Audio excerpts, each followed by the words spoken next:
news leader is The News Now.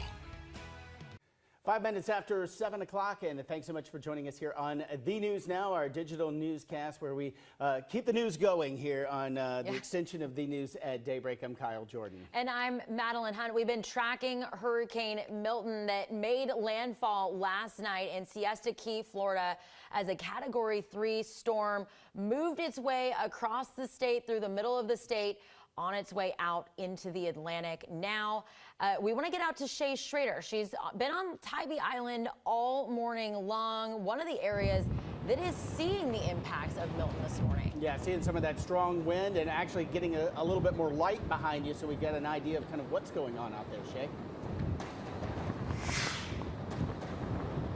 Hey, Madeline, Kyle, it's been pretty hard to hear you. It is still extremely windy here out on Tybee Island. As you heard Andrew say earlier in our shows, I know he hasn't done his weather yet, but we have had gusts of around 40 miles an hour out here on Tybee Island, and it's enough to definitely throw you around if you're out walking around. Now, I also want to give you a little bit of a look at what the ocean kind of looks like right now. I'm going to try and shine a light on it as best as I can. But you can see that there's nothing but white caps out there. If you walk down to the end of the pier, you can see that this is sincerely very rough waters. We still had some ships and stuff going through here earlier, which I thought was interesting because they looked like they were getting tossed around a little bit, but I mean, they were much larger, so probably a lot less dangerous for them than it would be for somebody in a smaller sailboat or something like that.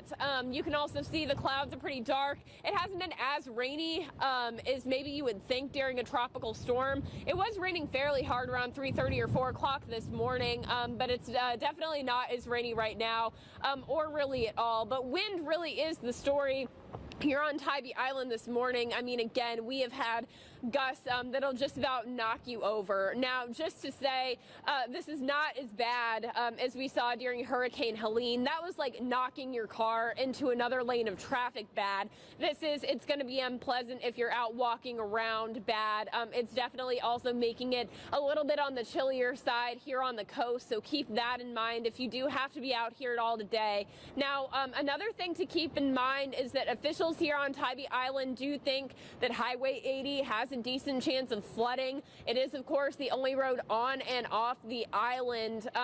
So if it floods, there's no getting on, there's no getting off. And the timetable of that looks to be earlier to mid-afternoon after 1 p.m. And that could last for several hours. So keep that in mind if you have to be on Tybee today.